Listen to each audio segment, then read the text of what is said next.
Председателот на Собранието Талат Џафери официјално ги превзема сите чекори за нормално функционирање на работата на Собранието. Преку писмо побара услови за работа од генералниот секретар Жарко Денковски, а меѓу барањата се и официјално неговиот избор да биде објавен во службен весник.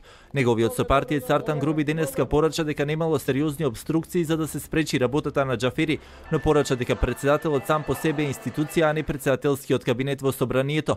Во врска со дописот до председателот Иванов, од кој треба да се побара мандат, рече ќе биде испратен, но не прецизираше кога. Побаравме и од генералниот секретар на Собранието да овозможи услови да функционира кабинетот на председателот на Собранието, господинот Талат Џафери.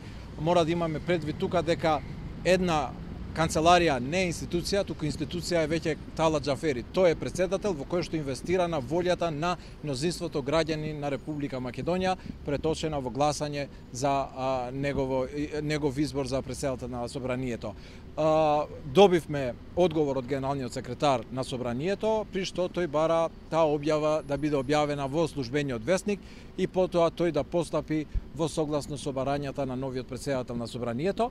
Денеска дел од пратениците на ВМРО ДПМН ипак со своето присуство го чуваа председателскиот кабинет, а службите не даваа пристап за медиумите дотаму.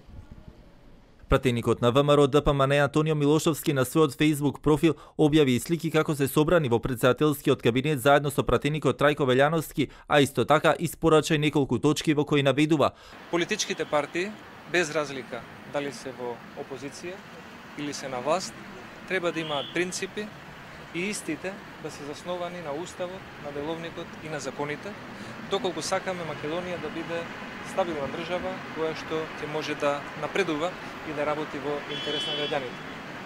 За жал, и пред тој незаконски чин да се случи, и денес истакнуваме дека секој таков чекор кој што оди во насока на демонстрирање на политичко насилие, без да се почитуваат уставот, процедурите, законите и деловникот, само ќе ја одолговлекува политичката криза и не е во интерес ниту на државата, ниту на граѓаните како носители на нејзиниот суверенитет.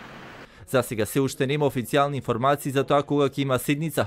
Од службите на Собранието велат дека тоа ќе се случи кога ќе се создадат и услови за тоа. Во Собранието денеска евидентно беше присуство и на пратеници од СДСМ. Дел од нив брифираа дека Талат Џафери во нормална атмосфера ги потпишува административните насоки, но и дека веќе има агенда за среќавање со нови странки.